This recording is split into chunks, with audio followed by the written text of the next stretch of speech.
Olá pessoal, tudo bem? Vamos a mais uma aula. Continuando o livro de profissão de cuidador, nós estamos no capítulo 18, na página 85. Hoje nós vamos ver um pouquinho sobre a psicologia do idoso. Primeiro, o que é psicologia? Então, a psicologia significa o estudo da mente, onde a gente vai estudar a mente da pessoa.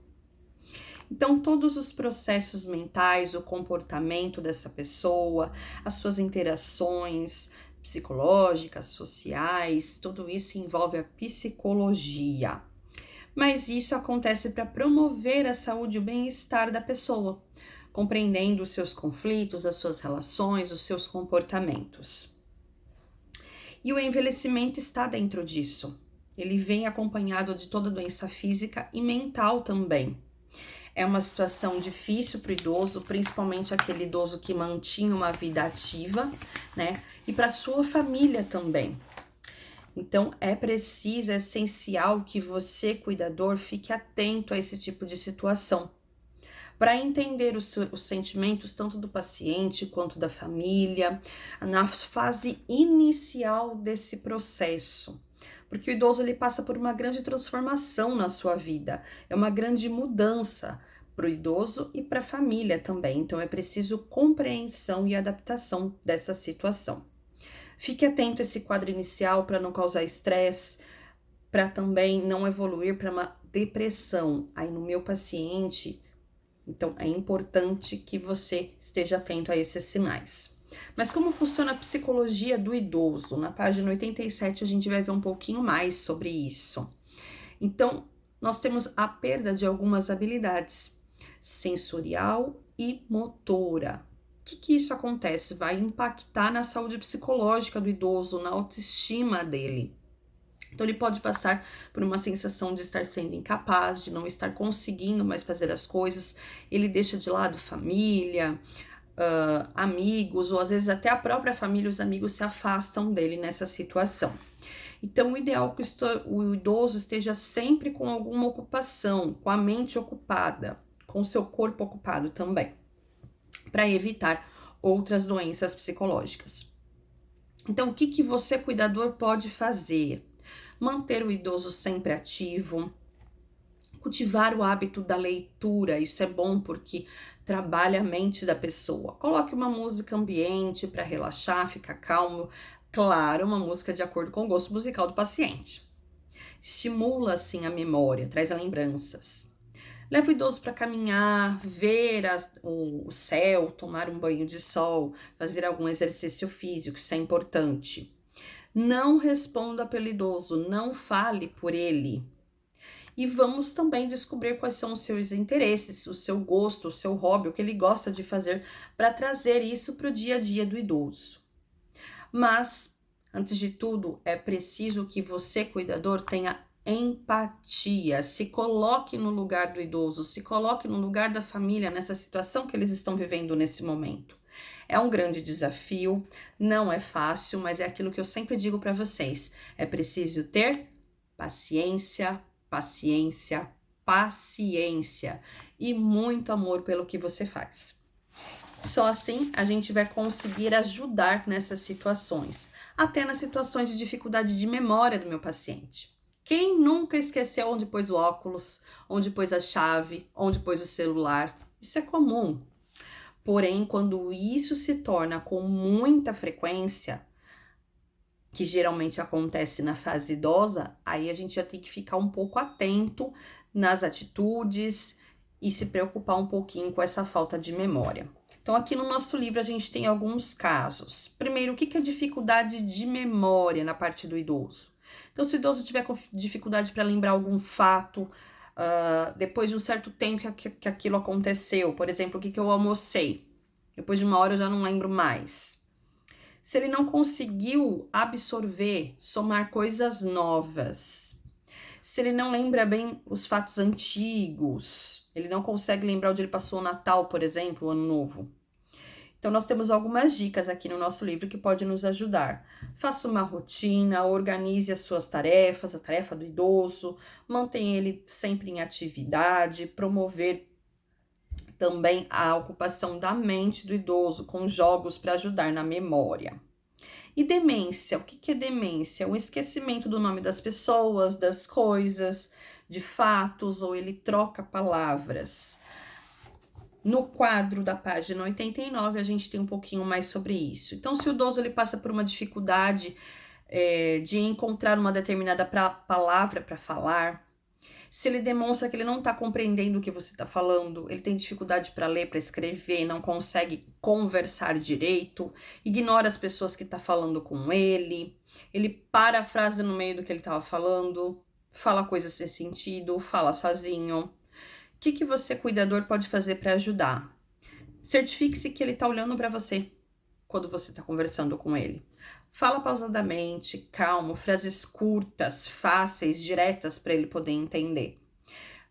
Quando a gente vai dar alguma orientação para o idoso, dê uma orientação por vez, para ele não esquecer, não trocar as coisas.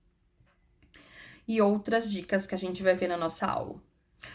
E a desorientação? O que é isso? Desorientação é quando a pessoa fica bem desorientada, meio confusa, né? Às vezes agitado, um pouco agressivo. Nós temos algumas dicas do que a gente pode fazer nessas situações. Proteja a si, proteja o idoso também. Deixe os objetos perigosos longe do alcance do idoso. Remédio, deixe longe do alcance do idoso. Objetos pequenos que às vezes pode ser engolido, deixe longe também. Isso a gente evita alguns problemas. As tarefas domésticas devem ser limitadas também. Atenção com chaves, deixe longe. Se o idoso tiver um sono agitado, encosta a cama na parede para ele não cair. Na página 90, a gente tem 2 exercícios. Vamos a eles. Primeiro, imagina que você está cuidando de uma pessoa idosa. Quais as atividades que você tem que fazer para incentivar ele a realizar, considerando que ele tem falta de memória, tem demência, tem desorientação, isolamento e falta de interesse em se relacionar? Segunda questão. Nós vimos que manter o corpo, a mente ocupados vai ajudar na nossa saúde psicológica, principalmente na saúde psicológica do idoso também. Então, vamos sugerir 3 atividades para proporcionar uma vida ativa para o idoso. E na página 91, a gente vai ver um fato um pouco triste, mas que faz parte de nossa profissão. Quando o paciente está em estágio terminal. A gente sabe que a vida tem um fim, né? Tudo que tem vida, um dia vai morrer.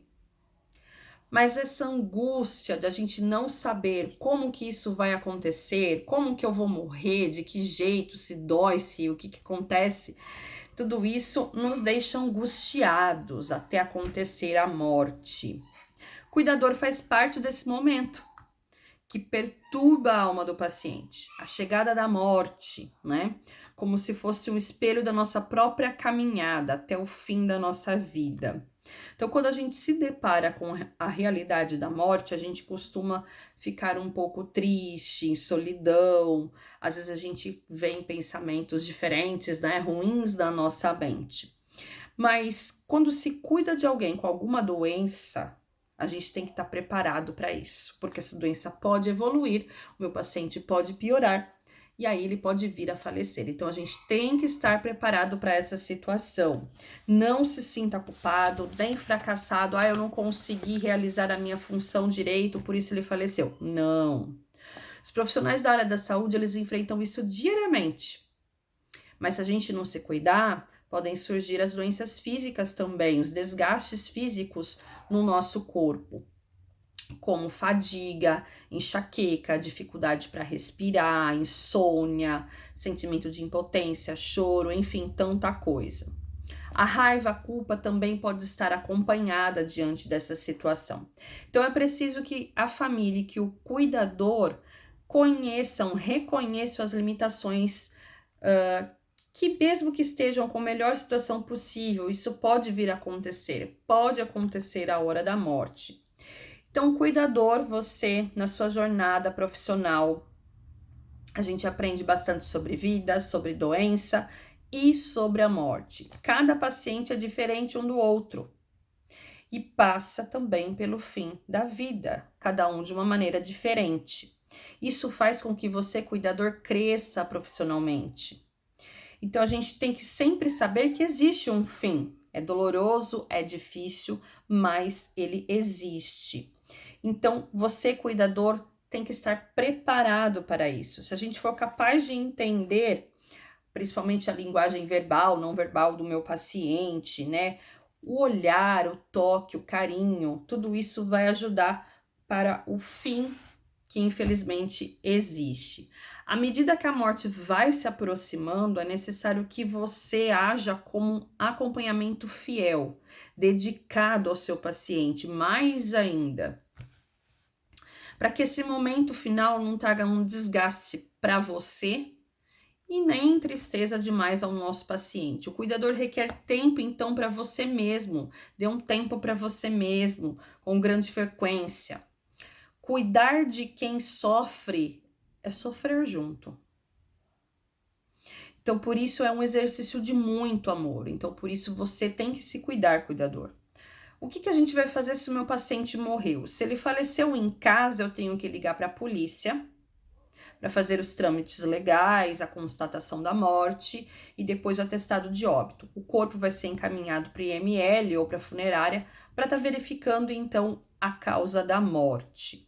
Se ele faleceu no hospital, o hospital que vai fazer todos os trâmites e a documentação do atestado de óbito e a liberação do corpo. Declaração de óbito, ela precisa sempre ser registrada no cartório, porque o cartório depois emite a certidão de óbito, onde isso às vezes é necessário para alguns procedimentos jurídicos, né? Às vezes algum processo que o paciente tinha, INSS, banco, essas coisas, vocês vão precisar da certidão de óbito. Então, estudem. Desejo a vocês bons estudos. E nós vamos tratar de tudo isso com mais detalhes em nossa aula, ok? Então, até a nossa próxima aula, pessoal. Tchau!